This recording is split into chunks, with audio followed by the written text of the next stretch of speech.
जय धारी माँ मम्मी। जय धारी माँ। आप सबका स्वागत है। आप सबको जय धारी माँ। हरे कृष्णा। शुभा जी जुड़ रहे हैं। हरे कृष्णा। धारी माँ जी, जय धारी माँ। आज का सेशन है रिलेशनशिप्स के ऊपर। आवाज एको कर रही है। हाँ, किससे एको आ रहा है? नाउ अभी बेटर। अभी बेटर नाउ जी।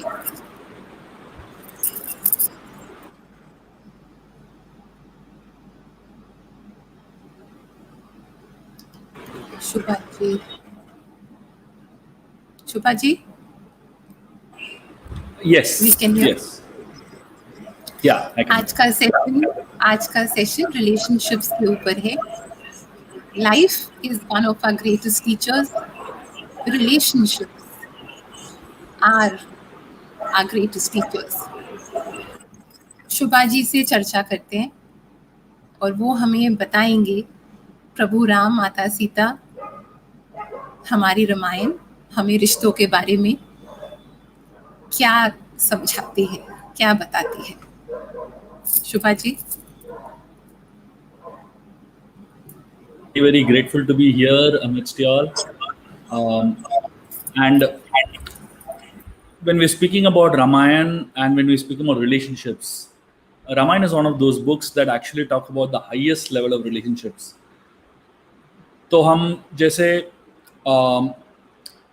जीवन में सबसे महत्वपूर्ण चीज हर व्यक्ति के लिए संबंध होते हैं। काम क्यों करते हैं? ताकि हम अपने परिवार को संभाल सके, परिवार के ज़रूरतों को पूरी कर सके, हमारी समाज में अस्तित्व और हमारे जीवन में जो सुख और शांति होते हैं वो संबंधों से ही आते हैं। पैसा कभी भी सुख और शांति देता नहीं है।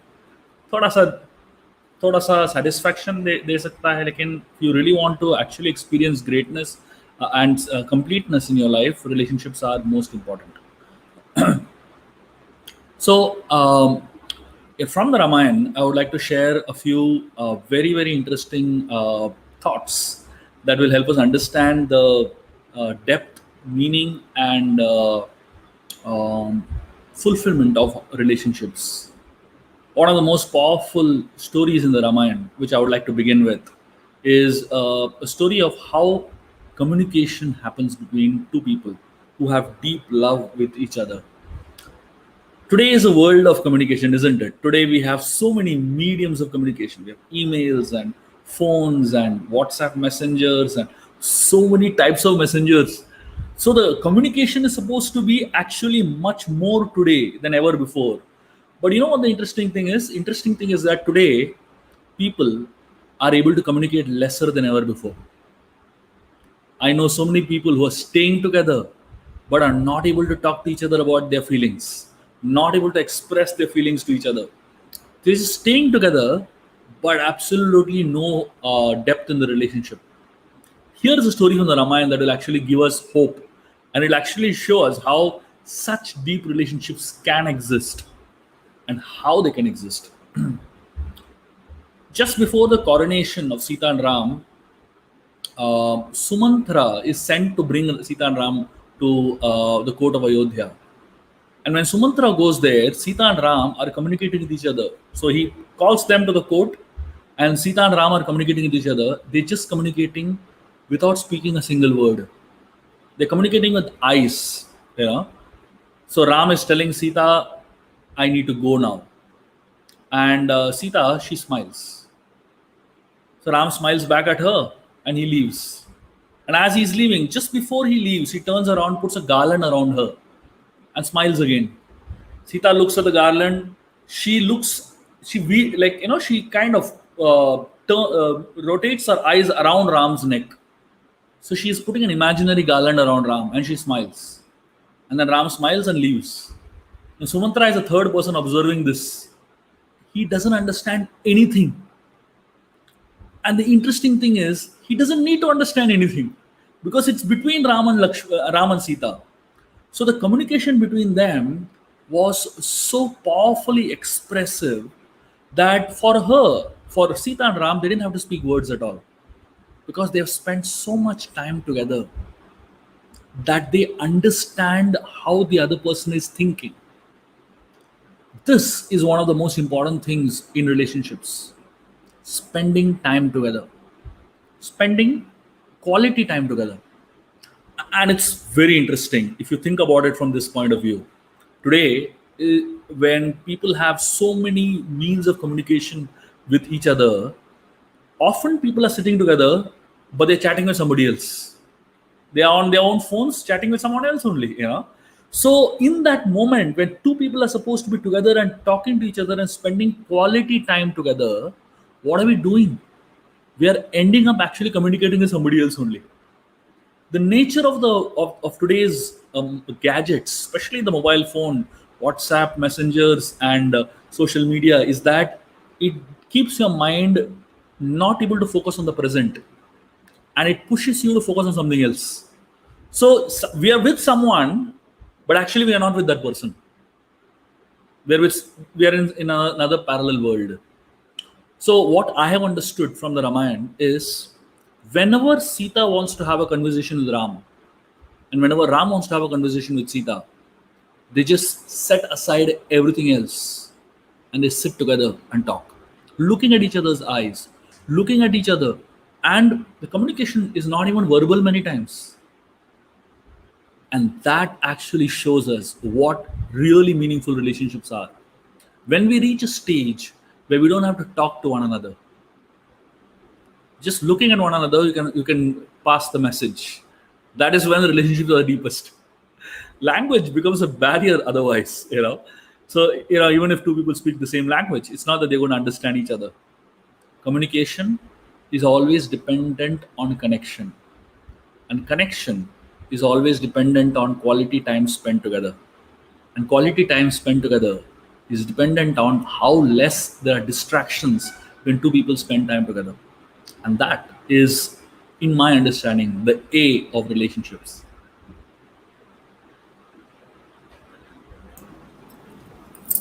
Shubha ji, what you spoke about is the highest form of love. Prabhu Ram, Mata Sita is the purest and the highest form of love. I don't know if it still exists. But what I want to ask you is two different aspects. दो लोग आपस में बात तब कर सकते हैं जब उनकी प्रायोरिटीज एक हैं. They are looking in the same direction. They mean something to each other. But when their needs and wants are so displaced, they themselves don't know what they want. How are they going to communicate, and why will they communicate? Because communication also needs truth. You cannot be lying in communicating. And the other aspect that I want to ask you in today's time and age is, Shubha ji, आजकल तो एक चुप और 100 सुख. अगर किसी को कुछ बोल दिया और उसको वो बात पसंद नहीं आई, आपको तो लेने के देने पड़ जाएंगे कि तुमने मुझे ये बात बोली कैसे। अब तुम देखो मैं क्या करता हूं या मैं क्या करती हूं। तो हम सामने वाले को देख के बात करते, कितनी करनी है कितनी नहीं करनी और उसका रेपरकशन क्या होने वाला है। तो मन में यही आता है, by your peace. Your thoughts Shubha ji. I'm going to talk to you all about a particular situation in Ram and Sita's life where there was almost like a very hurtful thing that Sita spoke to Ram. See, it's not that in every relationship there is going to be no fight at all. A lot of people think that relationship means there should be no fights, no differences, absolutely perfect harmony. That doesn't happen anywhere, including the Ramayan. So even Sita and Ram did have fights, and those fights had some meaning to them. In fact, I always tell people, whenever you have a conflict in any kind of relationship, after the fight, you should understand one new thing about each other. Every fight has to help one come closer. And that's when the fight actually is useful. A lot of people do not express themselves because they're scared. If I say something, then the relationship will get over. They don't say it, but they keep it inside. And the more you keep it inside, it's like putting one scratch on the lens. First you put one scratch, then a second scratch, then a third scratch, then a fourth scratch. At one point, your entire lenses will be filled with scratches. You can't see them. Then the relationship doesn't have any point, basically. So suppression is like a time bomb. One day it'll explode. And when it explodes, the relationship is over. Right? So a lot of times we don't want to express because we think if we express, a relationship will get over now. But by doing suppression, we're actually doing the same thing, but we're just postponing the explosion, basically. So here is a story from the Ramayan that will help us understand how to deal with this, and especially these outbursts and the idea of differences and the idea of conflicts. So when Ram was being sent to the forest, he comes back to Mother Sita and tells her that I'm going to the forest for 14 years. You please take care of Bharat.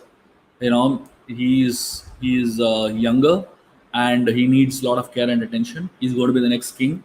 Please support him. Please encourage him. Please take care of mother and father.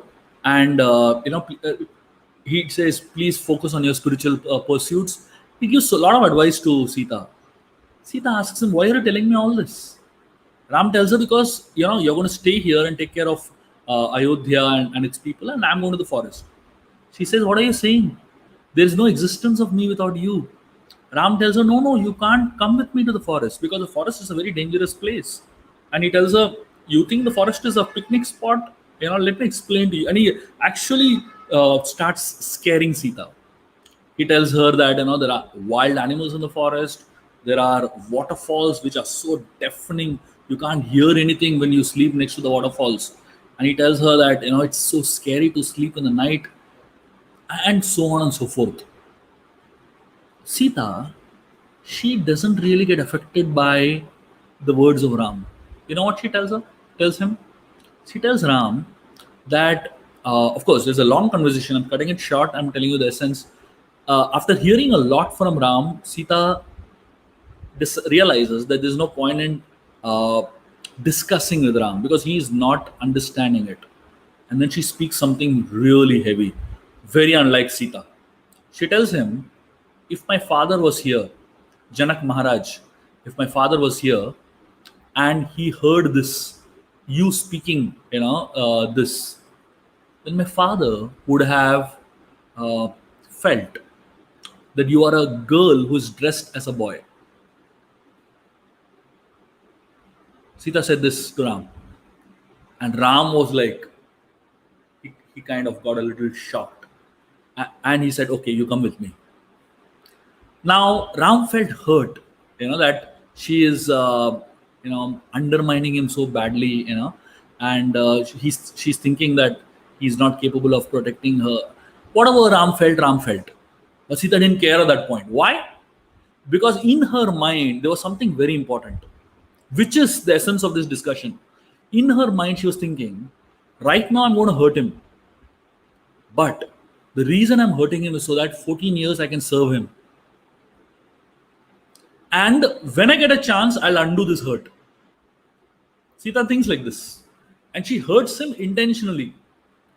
And then because she speaks such heavy words, Ram says, okay, takes her along.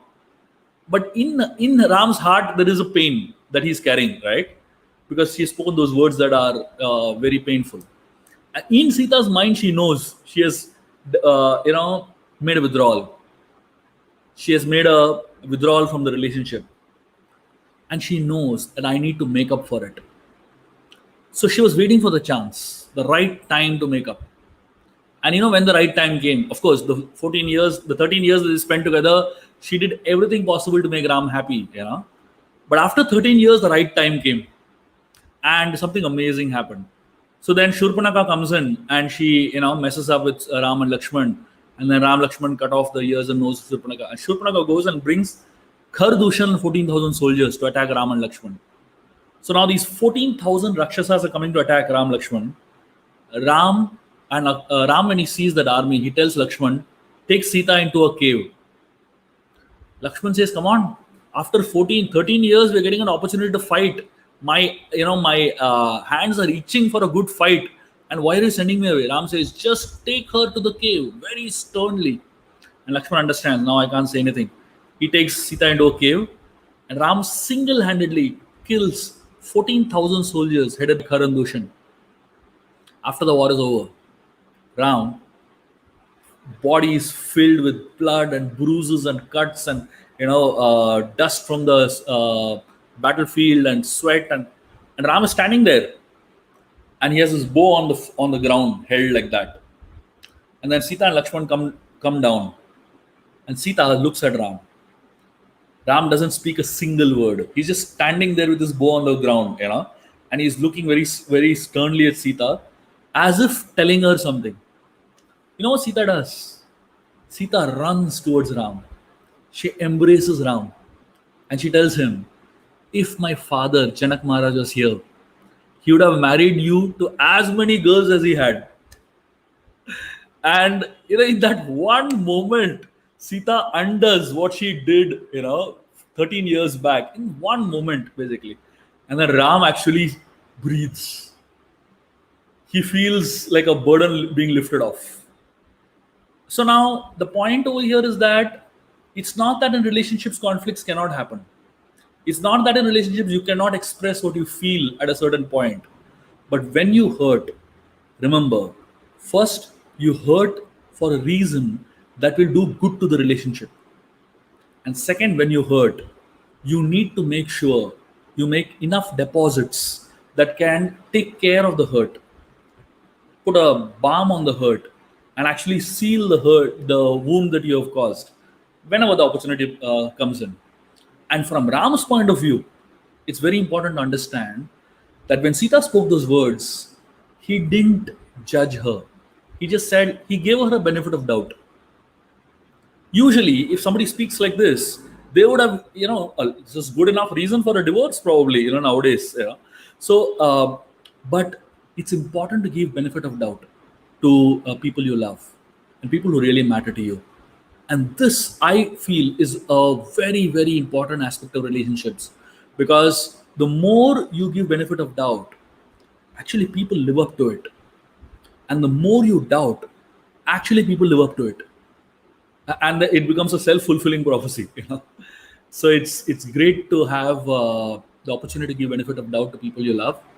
And from Sita's side, we learned these two things. Shubha ji, again we are talking about perfect love. माँ Sita's perfect love. माँ नहीं बोलते तो ये होता नहीं, वो नहीं जाते, उन्होंने जाने के लिए बोला. एंड एक और बात शुभा जी, जब आप किसी को इतनी पवित्रता से प्रेम करते हो, प्यार करते हो, आपके हाथ से कभी उसके लिए कुछ गलत नहीं हो सकता. तो इसके पीछे भी कोई कारण होगा, कोई कर्म कटा होगा, कुछ होगा कारण, माँ knows best. But coming to our real times, isn't marriage about two imperfect people who refuse to give up on each other? They just refuse to give up on each other. They refuse to give up on their family. They understand the importance of family life. They understand nobody is perfect. They forgive, they nurture, they nourish, and they help you become the best version of yourself. They protect you in their own way. कभी समझाया, कभी बोला, कभी कुछ हुआ, कभी कुछ हुआ.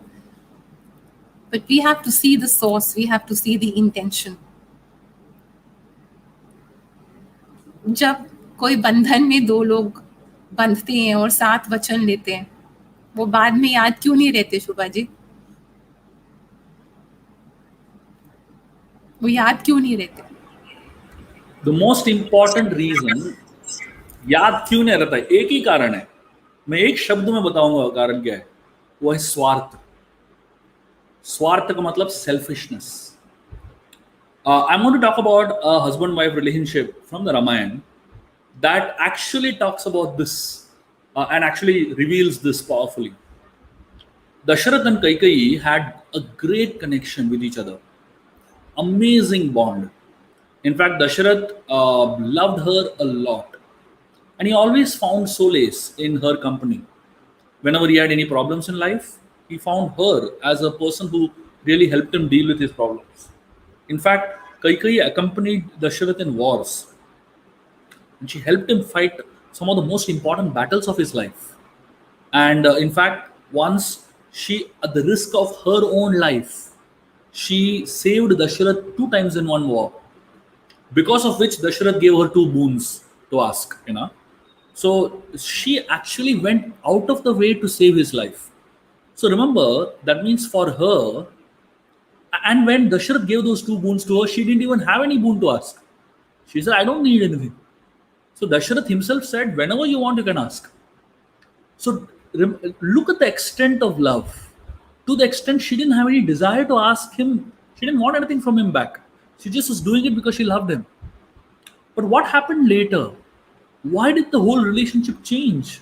When Dasharath walked into the Kopa Bhavan and he saw Kaikeyi lying down there, clothes were disheveled and she was in a disarray totally. The person that walked in, Dasharath Maharaj, he was stable and calm, and the person that was lying down there, she was not stable and calm. The reason, the difference between the two, Valmiki explains in a very interesting way. He talks about Kaikeyi being affected by sin and Dasharath being pure. Now, what is the sin that Valmiki is talking about? The sin is not any kind of papa that we talk about. The sin is the selfish element that has entered into her mind, swartha that has entered into her mind. Because she was only thinking from her perspective, my son, my father, my prestige, So it is all becoming mine. A relationship is about us, about we. The more you make it about me and I, that's when the problems comes in. When 2 people love each other, they always talk about the language of we. But when 2 people hate each other, they talk the language of me and I. And that is the translation. That's where actually this change comes in. The day Kaikeyi had that few hours of interaction with Manthara introduced her to the world of selfishness, swartha. The world of swartha is actually very naturally in us from the childhood, right? When a child is born, the child is only thinking about himself, right? The child cannot think from the point of view of society, others, what others need. Everything child puts in his mouth. It's all about me. It's all about my needs. It's all about my interests. It's all about my swartha, right? But slowly, as a child is growing up, the parents teach the child to live a selfless life, to think about others, to think about the happiness of the mother, to think about the happiness of the father, to think about the happiness of grandparents. And slowly, the child becomes bigger, learning the idea of Niswarth Bhav, They're learning the idea of living a life for the sake of others. And then it expands into family, society, community, nation, and the world. But there are always episodes in one's life that drives one back into the Swartha mindset, which is our primary instinct, grabbing for oneself. And usually, Swartha is connected with insecurity. When people become insecure in a relationship, that's when they become selfish in a relationship. Manthara triggered the insecurity of Kaikeyi. And the moment she triggered the insecurity of Kaikeyi, she became selfish. She didn't bother about Dasharath. In fact, Dasharath was on the floor, begging, catching her feet and begging literally. He's telling her, I don't mind Bharat being the king. Just let Ram be here. Don't send him on exile. That's all. Imagine Dasharath, the king of Ayodhya, such a powerful person, came to the stage of begging.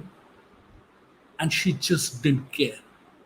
Her heart became cold, insensitive. And that's the result of Swartha. So when a person becomes highly selfish and thinking about one's own needs, interests, and concerns, you become insensitive towards other people's needs, interests, and concerns. And that's when the relationship becomes so difficult and so unreasonable. The same person that you love so much suddenly began to hate so much. Dasharath loved her more than anybody else. But when Ram went away on the chariot and Dasharath collapsed on the floor, Kaikeyi ran, instinctly to catch hold of Dasharath.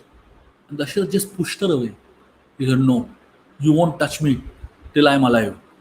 Imagine, that's to the extent it got reduced. And that's the whole idea of, Swartha destroying important and deep relationships.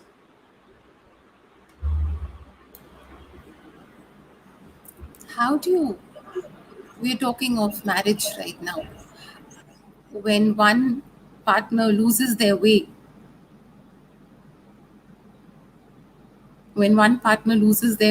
and is causing a lot of self-destruction, the other partner has to hold strong. And it takes tapasya to do that. This is the only thing I can right now. It's coming to my mind, and I want to share this with you. Shubhaji, I go to our Gaushala, and we have 40 Gau Matas there. They're old and abandoned. They're abandoned cows.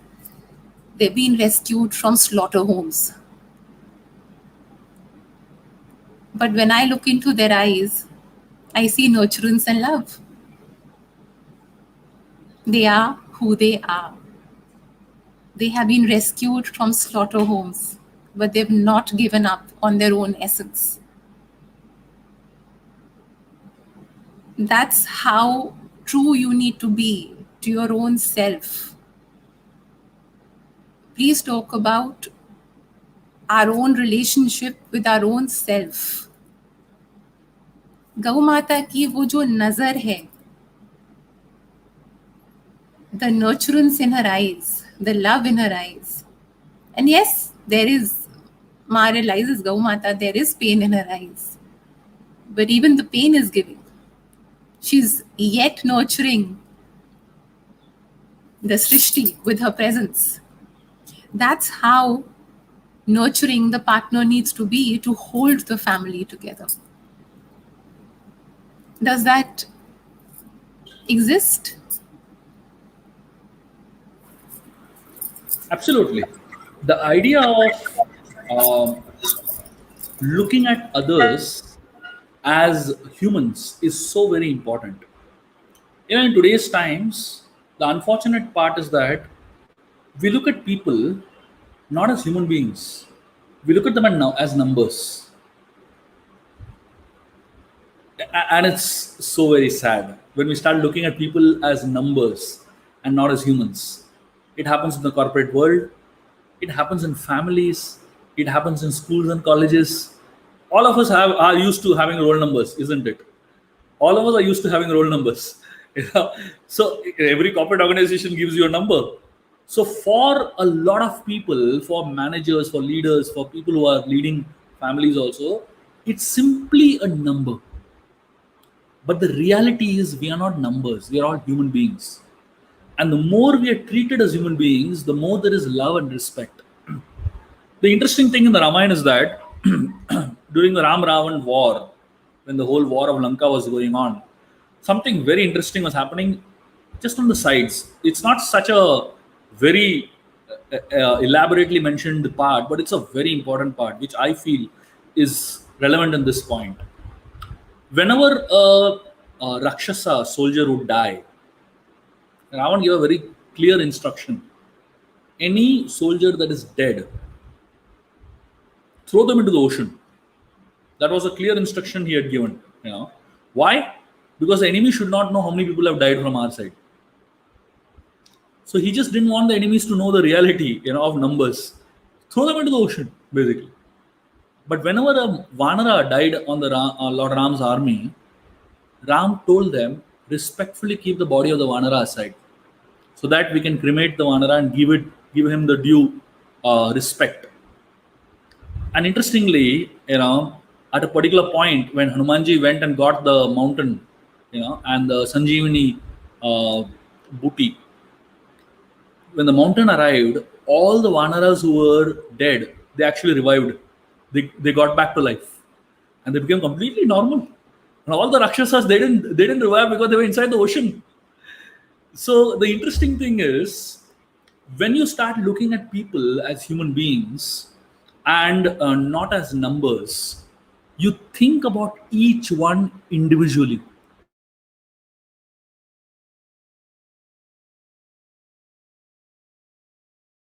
Likes and dislikes, we have our preferences, we have our needs. Similarly, everyone has their needs, has their preferences, has their important. Like for example, when we're sitting in an airplane and we have got a seat, window seat, nice seat, and the next two seats are empty, and there are many passengers walking into the to the aisles.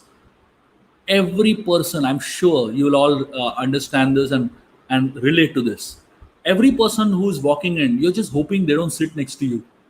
Why? So that you get two seats empty and you can sit comfortably, right? So that means, look at what we're thinking. So we are thinking of our own needs, comforts, and interests, and we're looking at other people who are walking in as numbers. We're not looking at them as human beings. We don't understand that they also are looking for a good seat. They are also looking for a comfortable seat. They are also looking for exactly same thing that you are looking for. But when you are looking at them, you don't look at them as human beings. You look at them as things. And unfortunately, that's the sad reality of life.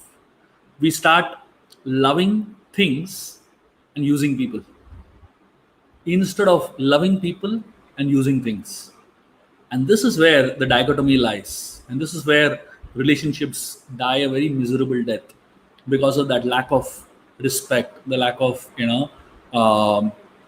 being valued as human beings, and rather than just being ignored as things, basically.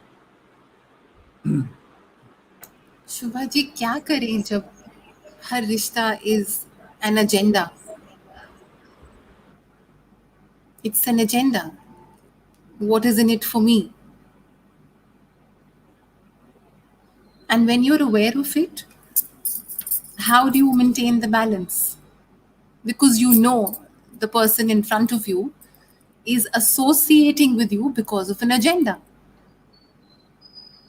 And that's fine if you're all very clear about certain parameters and there is clarity and the lines are very well drawn. That's fine. But to relate to each other with goodness, there can be give and take. Relationships are about give and take. But why lose goodness? We are relating with agendas. Your thoughts on that, Shubhaji? There's a very interesting conversation that happens in the Ramayan that actually brings this point that you're talking about very well. So in the Ramayan, we find an episode where Ram is meeting Sugriv for the first time. So when Ram goes to the Rishimukha mountains taken by Hanumanji, and he sees Sugriv. Now, clearly Ram and Sugriv are two different people. But they find that when they are together, if they are together, they can achieve a goal. So Sugriv is looking at Ram as a potential ally who can help him fight his enemy Vali. So when Sugriv is connecting with Ram, there's an agenda in which he's connecting. But there is a very different way in which Ram connects with Sugriv. And there's a very different way in which a neutral person, Hanumanji, is observing this. And that's the most amazing thing. So the way I'm suggesting that you look at this is like this. Sugriv is a person who is insensitive. Ram is a person who is very loving and caring. And Hanumanji is a person who is very sensitive. So when three people look at the same episode, they look at it from three different perspectives. So when Sugriv is looking at Ram, he disguises himself and comes. He is not coming as a Vanara. He changes his form to look like a human being. You know why? Because for Sugriv, looks are important. Intention is not important. So he feels, if I look good, Ram will think I'm good. A lot of people come to you with that disguise. They're looking good, behave very nicely, behave very courteously. They know exactly what to say, what not to say. They seem to be very polite. They seem to be very cordial, all that. What we call gentlemanly. But inside, there is something else. It's a disguise, basically. On the other hand, when Ram is looking at Sugriv, it's amazing. So when Sugriv comes to Ram, he puts out his hand and he wants to shake the hand of Ram. Imagine, Sugriv is a monkey, Vanara, and Ram is a king of Ikshvaku dynasty, a prince who is regal, human. And Sugriv is holding out his hand to shake Ram's hand. This is the first shake hand probably that is recorded. And you know what Ram does? He does something amazing. He holds out his hand, shakes Sugriv's hand, but he pulls him and embraces Sugriv. When Sugriv is embraced by Lord Ram, this guy melts. He doesn't expect so much love and warmth. He doesn't expect so much of affection coming from a stranger. Here he is fighting with his own brother, blood relatives, fighting like mad.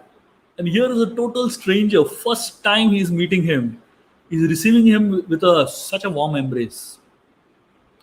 So when two people are looking at a relationship, one is coming with an agenda, and one is acting very cordial, formal, and very, we're going to see some insensitivity also. On the other hand, the other person, Ram, is ready to invest his best in the relationship. He's ready to put his best foot forward. And he's ready to embrace a person with whatever flaws he has, whatever defects he has, whatever shortcomings he has. But he understands. That's how people are. Everyone has shortcomings. Ram embraced Sugriv. What does that embrace indicate? That embrace indicates acceptance. That embrace indicates that Ram is ready to forgo and forget all the shortcomings of Sugriv and accept him as a friend. And then Sugriv, he invites Ram to sit with him. So obviously they are not in a palace. So they are on a mountain top. Sugriv pulls out a branch of a tree, a sala tree, and puts it and asks Ram, come and please sit on this branch. Ram goes and sits on it. It's a big branch. And Sugriv, he goes and sits on the same branch at the same level as Ram. Hanumanji is observing this and Ram is observing this. Ram doesn't mind Sugriv sitting on the same level as him. But Ram has a problem. That Sugriv has not given a seat to Lakshman, who's also a guest. And Hanuman sees, this guy is so stupid. How can he sit at the same level as Ram? And on top of that, how can he not give a seat to Lakshman? Hanuman, what he does, he runs. So Hanuman is lower than Sugriv in rank, right? He's a minister, he's a messenger, he's a servant of Sugriv. So he doesn't correct Sugriv. He runs and pulls out the branch of a better tree, of a sandalwood tree, brings it and puts it in front of Lakshman and asks him to sit on it. And he himself doesn't sit on that same branch, he sits on the floor. When Ram sees this, he says, wow, this person is really sensitive and he knows how to handle relationships well. Hanumanji simultaneously didn't correct his superior when he made a mistake, but he showed his superior what is the right way to behave by himself behaving nicely. And the second thing is, when Hanuman saw that Ram is given some respect, but Lakshman is not respected, he offered a better tree. Why? Because now a disrespect has been done already. So he is trying to make up for it by at least offering him something more valuable, basically. And third thing, Hanuman doesn't sit on the same level. Understanding and giving Sugriva an indication, Baba, we are not on the same level as Ram and Lakshman. We have to sit below. Ram was so amazed by Hanumanji's behavior because it's not, relationships are cultivated over time with small acts of sensitivity. A relationship doesn't get established in 1 minute. It takes years and years and years of small deposits to develop. So every time Ram observed Hanuman, he was a little more impressed. When anything in this world is done, there has to be consistency, and only then it becomes valuable. Like, for example, you want to cultivate a good body. You can't say, I'm going to the gym one day and I do like 5 hours of exercise and then I'll be very powerful. Doesn't work. You have to keep going for years and years and years and years, and then you develop a toned body. You want to grow a plant, you put water for like few hours in a day and say, bas, that's it, next 1 month you take care of yourself. Doesn't work. Little by little by little by little you keep putting, and then it grows into a full-fledged tree. How do you show a person that you really love that person? A lot of people think that by saying things or by giving gifts they seem to be impressing people. So, I love you doesn't mean anything at all. By giving a gift does it mean anything at all? No, that's not what love is all about. Love is not about one time acts. Love is about consistency over a period of a lifetime of doing small acts of care, concern, showing sensitivity. So if you say, tell a person, I love you, but you don't show, love is not a not just a random word and noun. It's a verb. Has to have an active element in it. There has to be an element of service. There has to be an element of doing something for the other person, and that's your expression of love. Love cannot be just in words, it has to be in actions, and usually it has to be in actions that are sensitive and are very, very carefully thought about. So here, through this episode, we find exactly what you're talking about: the idea of being sensitive and the idea of being careful. And even to a complete stranger, you can act in a way that wins confidence, that wins the heart of the person. शुभा जी, तो बात तो आ रही है कि हमारी खुद की सोच कैसी है और हमारी खुद की नज़र कैसी है. Who are we? Our own relationship with our own self and our own relationship with our faith. Is emotions like love, integrity, care, nurturance, respect, value, is it a part of our being? Only then can we offer it. Faith needs innocence from us.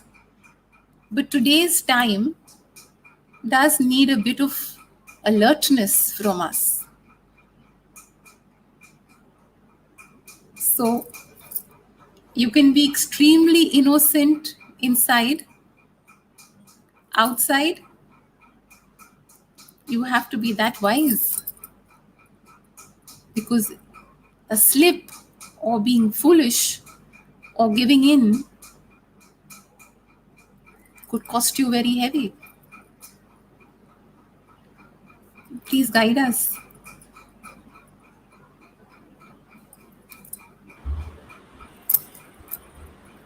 Yeah, absolutely. The idea of relationships is a sensitive balance between giving and taking. It's not that you just keep giving, giving, giving, and you don't take anything at all. No one can survive like that.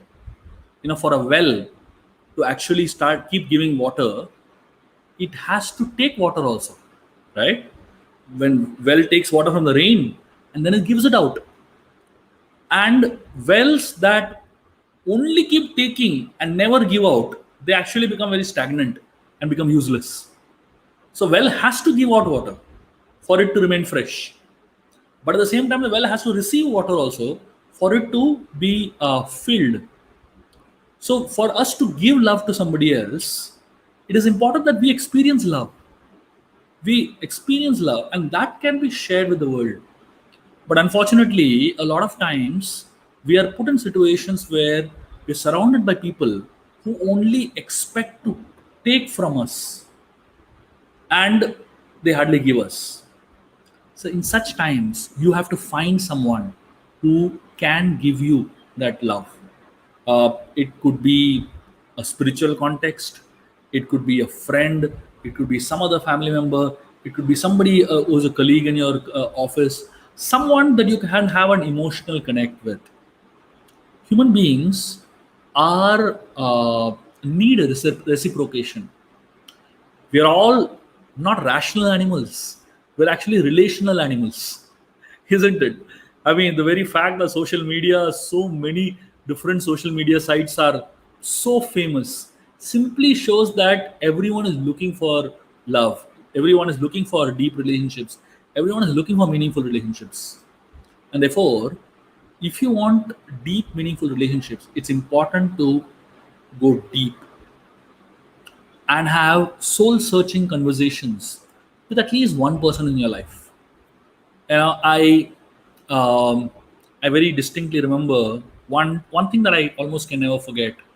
My teacher Radhanath Swami Maharaj, once he was speaking about a friend of his named Bhakti Tirtha Swami, and Bhakti Tirtha Swami, obviously he left this world about 10 years back, but the last few weeks Radhanath Swami Maharaj and Bhakti Tirtha Swami spent together, a couple of weeks literally, the last stages of Bhakti Tirtha Maharaj's life.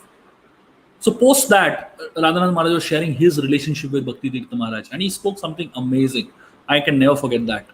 He said, whenever we meet, they used to meet once a year, and he said, whenever we meet, we have deep, soul-searching conversations with each other. And I always wondered what these deep, soul-searching conversations were. That word stuck in my mind. And I was just wondering, what are these deep, soul-searching conversations? And they used to have long hours. They used to spend all night talking and talking and talking.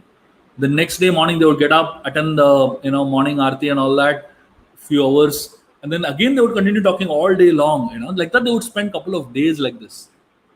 And that's when I realized each one of us need at least one person in our life with whom we can have these deep soul searching conversations. What are soul searching conversations?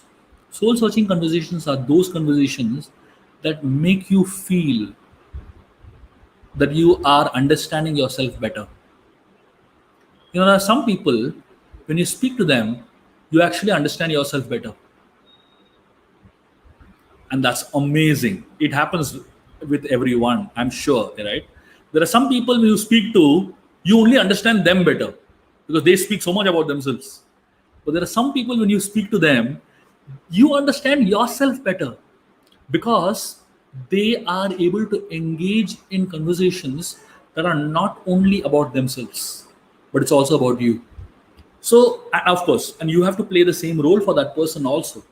So, when we have at least one person in our life with whom we can have deep, meaningful conversations, we can have fulfilling conversations, we can have conversations that help us realize our own potential, conversations that actually help us understand our purpose and our existence, conversations that make us happy, conversations that actually make us fulfilled.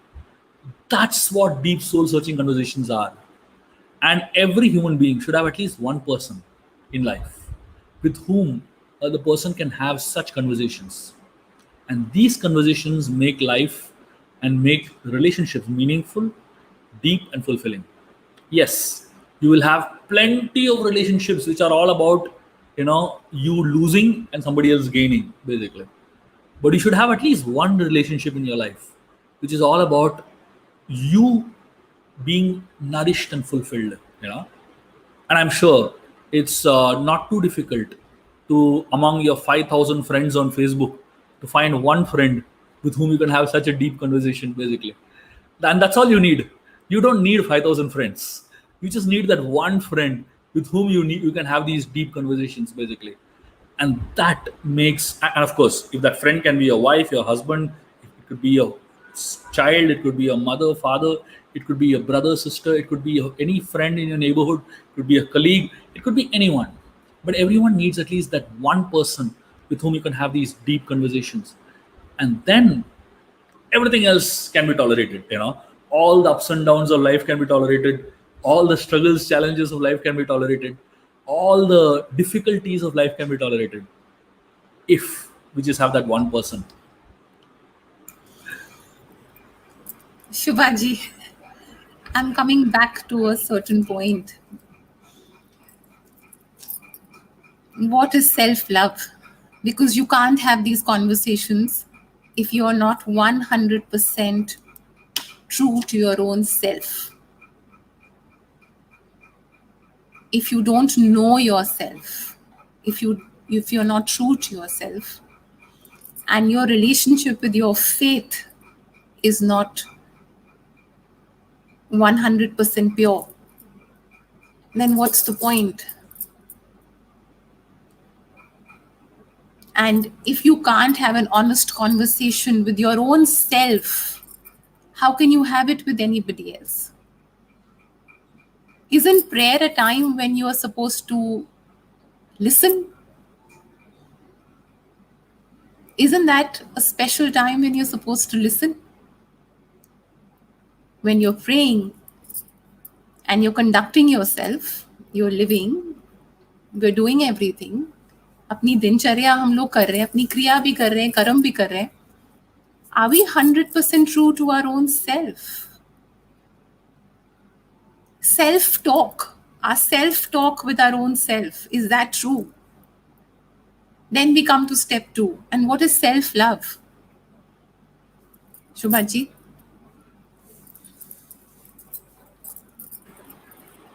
Truthfulness to others, being truthful to others is called honesty. And being truthful to oneself is called integrity. So, what we're talking about is having integrity with ourselves. Ram, in his conversation with Bharat, when Bharat comes to Chitrakoot with the whole army of Ayodhya, Ram tells him many, many things. Of the many things that Ram talks about, there's one thing that is very striking. Ram tells Bharat that every person, especially leaders, every person should have a conversation with oneself early in the morning. When I read that, I was just amazed. So he said, much before anybody else gets up, you should get up and think about what you did the previous day and analyze your actions, contemplate on your actions, and spend time with yourself. When I read that part of the Ramayana, I was just amazed. I was blown off. I said, wow, this is something that every human being should do. And this is exactly what self-love is. Self-love begins by spending some time, quality time with yourself. And Ram says early morning. In fact, he says the third half of the night. So when Ram is saying third half of the night, which essentially means, 3 o'clock, 4 o'clock in the morning, essentially, get up early in the morning and think.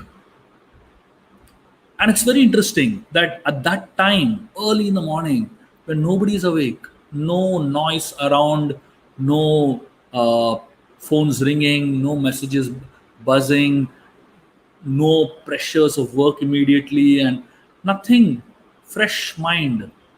What do you do first? Ram first says contemplate. Think about your previous day's actions. Analyze what you're doing in life. Analyze what is the purpose of life. What do you want to achieve today? Obviously, even after that analysis is a time for prayer. Is a time for getting into a spiritual routine. But when I read this part of the Ramayana, I was just amazed. Ram actually advises self-love. He actually advises that one should spend time with oneself, which is, and look at this, right at the beginning of the day. So isn't that so important? And isn't that exactly what self-love is? When you prioritize yourself, then you can prioritize the world obviously better.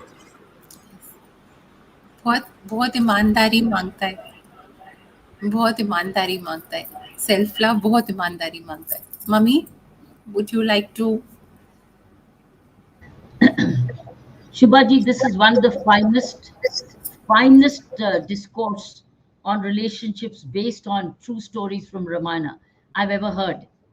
It's been very, very impressive, Shubhaji. Want to thank you on behalf of the Demonstrative Learning team and all the listeners who may have heard you. Want to thank you immensely because it's coming out of your deep study of the Ramayana. The sum up which I have of you, which I think great lessons to learn.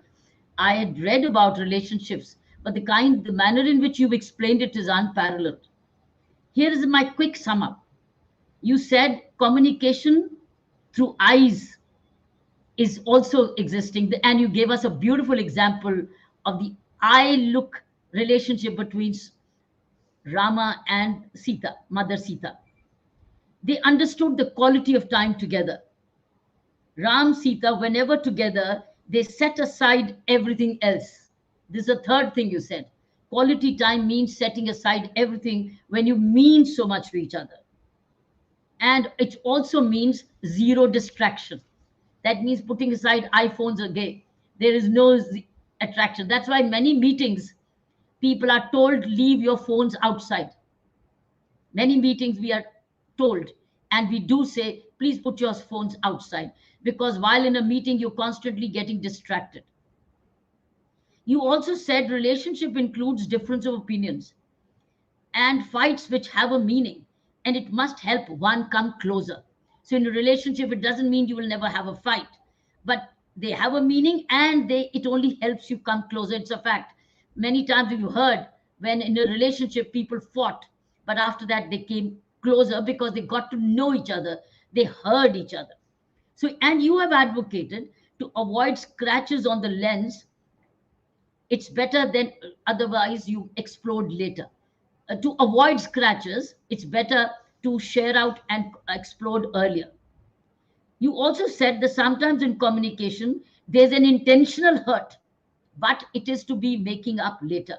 So you suggested small deposits to heal the hurt. I'm only quoting you exactly your words.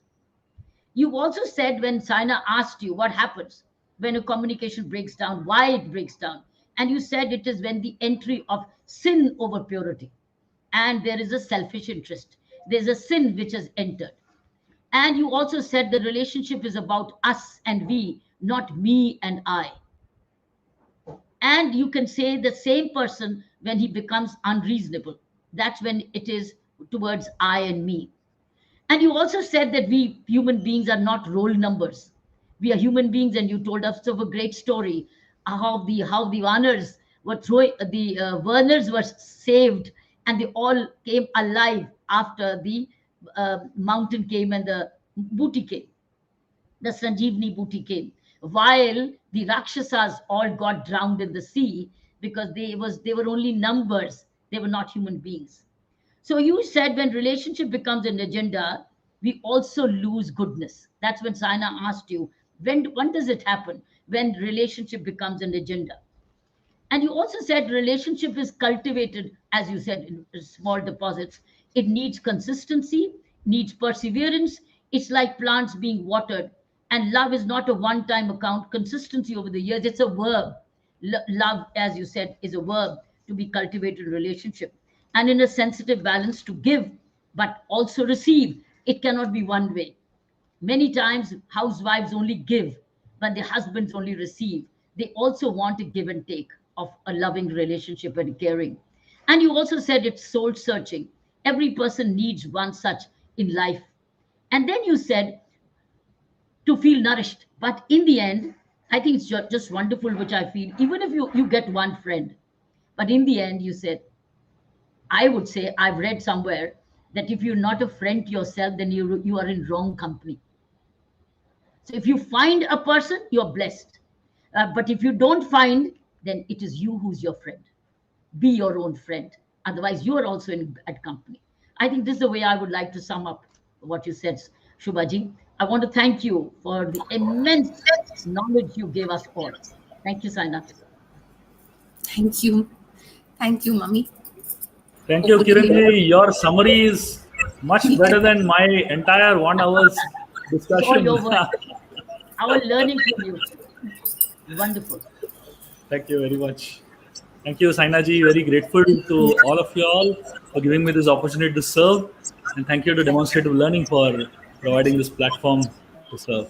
Thank you. आप सबको अब अगले महीने मिलेंगे और हमारी चर्चा होगी लीडरशिप पर। जाते जाते जो हमें पूजनीय होता है उसका हम ध्यान रखते हैं। रिलेशनशिप्स हमारी सेक्रेट स्पेस है, खुद के साथ भी दूसरों के साथ भी।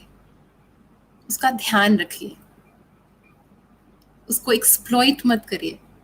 ध्यान रखिए अपने रिश्तों का ध्यान रखिए अपने रिश्तों का। They go with you. The karma that you create in your relationships, they go with you. They are with you all the time. That's how important that karma of relationships is. आप सबको नमस्ते, thank you, प्रणाम। आप हम सबके साथ जुड़े। हरे कृष्णा, जय सिया राम, जय धारी माँ। मिलते हैं आपको अगले महीने। जय धारी माँ। Thank you mummy. Thank you Shubha ji. Mummy. Shubha ji. Thank you. Thank you Shubha ji. Thank you mummy. Thank you very much. महीने मिलते। जय धारी माँ, जय धारी।